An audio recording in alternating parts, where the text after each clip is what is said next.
Live from downtown Detroit, home of WDIV and Click on Detroit, Local 4 News at 5 starts now. Take a drive down Jefferson and you may notice that something is missing. Why the city of Detroit got rid of Christopher Columbus. Barbershops, salons, spas now all have the green light to reopen, but you're going to notice some big changes when you make your way inside. I'll talk you through it coming up in my Help Me Hank report. All right, Hank, but we begin with protesters hitting the road and picketing at the homes of Detroit City Council members. Defender cameras are there to catch it.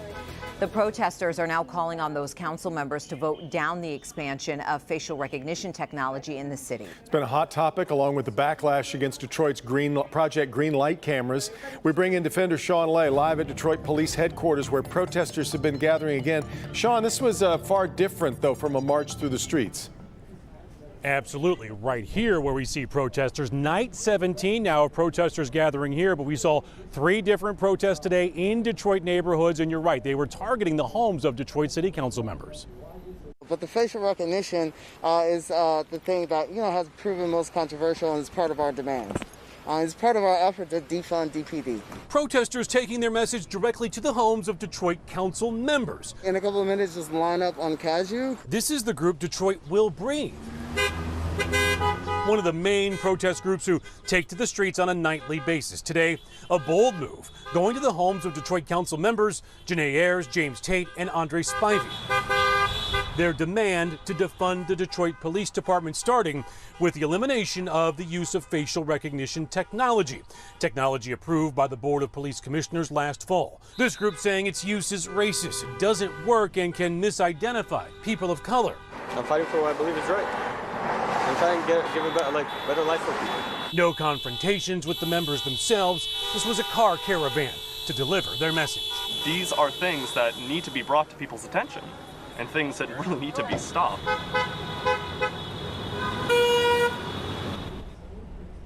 Back here live outside Detroit Police Headquarters in downtown Detroit. Again, night 17 of protesters here. Many just came back from those car caravans. We asked the 3 council members whose homes were targeted today to comment about what they think of this, what they felt about the protesters outside their homes. We have not heard back from them. I will tell you this, the defenders have learned that tomorrow Detroit City Council is planning on voting on facial recognition technology, more funding for it. That's been taken right off the table. We're live tonight in downtown Detroit. Sean Lay, Local 4 Defenders. Sean, I should note, this isn't the first time we've seen protests go to homes.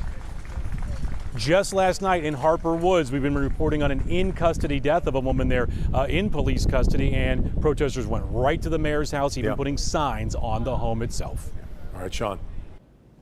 It's been the target of vandals for years, and today it's gone. Mayor Duggan ordering the statue of Christopher Columbus be removed from its perch at Jefferson and Randolph and put into storage. We've got brand new video here of it coming down today. Let's get to Mara McDonald, who's live downtown with more on why the mayor says he did it, Mara. Hi, Devin. Take a look. You can see Christopher Columbus is no more here, and the mayor says that his reasoning is such that he just doesn't want more drama. Take a look. The city opted to take the statue down, the mayor addressing it at his afternoon briefing. I've been bothered for a while by the fact that the statue is occupying such a place of prominence next to City Hall. 3 years ago, Detroit City Council voted to stop recognizing Columbus Day as a holiday. And with the civil unrest around the country and the targeting of statues for vandalism, the mayor says this was a fairly easy decision. When I looked at some of the violence around the country, and in particular, you got people with arms gathering around a Columbus statue in Philadelphia, arguing with people. I said, we just don't need this. We should have a conversation as a community as to what is the appropriate place for such a statue, but I don't want to have that conversation in the midst of at gunpoint or in the middle of arguments. So I just had him put it in storage. We'll have a conversation as a community. But I just don't think, as I felt with Cobo Hall, which I pushed very hard to change, I didn't think that our convention center, a national symbol of the city, should be named after somebody who really did a lot to make the lives of African Americans worse in the city of Detroit. Back here live, that statue had been targeted in the past with graffiti. It had a noose around its neck at one time. Word from the mayor is it's getting moved. They'll figure out what to do with it later. We're live downtown tonight. I'm Mara McDonald. Back to you. Yeah. All right, Mara. Well, this has been a very long time in coming for many. Today, hair salons and barbershops are back open for the first time since they shut down back in mid-March. And as you would expect, they were busy not just with cutting hair, but also maintaining a lot of new safety guidelines as well. Consumer investigator Hank Winchester joins us now live with more on what it was like for customers on day one. Hank? Sandra and Devin, good afternoon to both of you. A big day for those of you in need of a haircut, maybe those who were hoping to get a manicure, pedicure, because salons, barbershops, spas now open here in Metro Detroit. Take a look. We're here at Aqua Salon in downtown Royal Oak. No matter where you go, though, around the area, you're likely going to notice some big changes once you go inside. It is a big day for those of us who've been waiting for a much-needed haircut. Got an appointment right away. Got hold my barber I regularly go to, and you know, it's nice to be back in the atmosphere. Salons, spas, and barbershops like this one, the Hayes Barbershop in Sterling Heights, now open for business as of today. And employees are working to make sure that you and their own staff remain safe. We can't have anybody inside waiting. Everyone has to wear face masks. You have to wear a face shield if you have to take your client's face mask off and do a beard service. We're just being extra diligent as far as wiping down the front door and things that clients touch more than we were before. Changes you'll notice: face mask required, social distancing encouraged and enforced inside, and you'll likely wait outside until your stylist is ready for you. We do not allow people to really come and wait, so they just come for their appointment time only, or allowing only 2 to 3 people working at the salon. Here at Aqua Salon in Royal Oak, a lot of thought and preparation went into making sure that everyone that makes their way inside remains safe. Cutting back our number of stylists that are working part-time. That way we're allowing at least 1 to 2 stations in between each working stylist, so our clients feel more comfortable and our stylists feel safe as well. Back out here live, if you do have an appointment, good idea to arrive a little bit early, maybe earlier than normal. Here's why. There's different changes, there's different policies at different salons. For example, if you make your way here to Aqua, first thing you're going to do once you make your way inside is get your temperature taken. We're live here tonight in Royal Oak. Hank Winchester, back to you. All right. Thank you, Hank. This morning, Detroit Police Chief James Craig was one of the first people to take advantage of the latest step to reopen the state's economy. Yeah, we've got video of him sitting in the chair getting his hair cut at Detroit's Executive Cuts on Joseph Campo near Franklin Street. A landmark ruling today by the U.S. Supreme Court involving a case that started right here in Michigan. That ruling states that LGBT workers are protected under the Civil Rights Act. Priya Mann shows us what makes this ruling historic, but also has more on the local case that sparked it.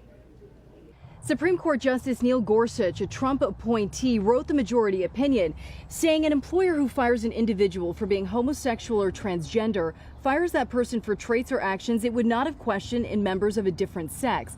Sex plays a necessary and undisguisable role in the decision, exactly what Title VII forbids, a decision that will now impact every corner of the country. It feels like a whirlwind. I feel very happy, and it really hasn't hit me. But it's a bittersweet victory for the ACLU. Amy Stevens, the transgender woman at the center of this landmark ruling, died last month. She told me that one of her wishes before she died was that she would be alive to be able to read the opinion. So I'm so sad that she can't be here today. In 2013, Stevens was fired from her job at a funeral home in Garden City after she came out as transgender. She sued, saying the Civil Rights Act prevents employment discrimination based on sex.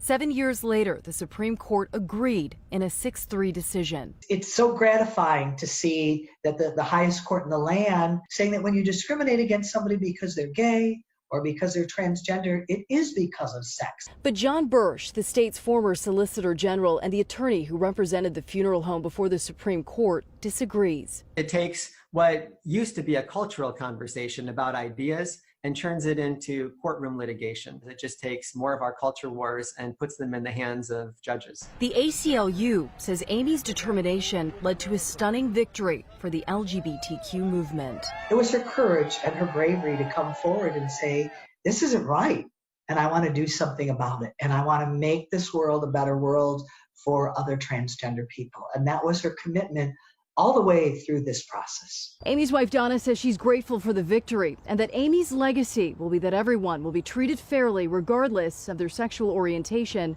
or gender identity. I'm Priya Mann, Local 4. All right, Priya. Vice President Mike Pence set to make a trip to Macomb County this Thursday. He'll be having lunch at Engine House and then participate in a tour of Chartham Gear Company in Sterling Heights. He'll wrap up this trip by delivering remarks at Cassidy Structural Steel, and we'll, of course, cover it for you. We are off and running on a Monday. Let's get out to Ben. Sandra, Devin, beautiful conditions today. Tomorrow looks pretty good, too. And then we start to crank up the heat as we head into the weekend. We'll look at some amazing strings of 90-degree days on their way in just a minute. It was not a great day for Michigan native Paul Whelan in a Russian court. Our goal now is to get Paul home without having to serve that 16 years. Still, he has a lot of support here in Michigan and a lot of diplomats working for him. We'll have the latest. All right, Rod, but first, the FDA makes a key decision about a drug used to treat coronavirus, and it isn't good. That's next.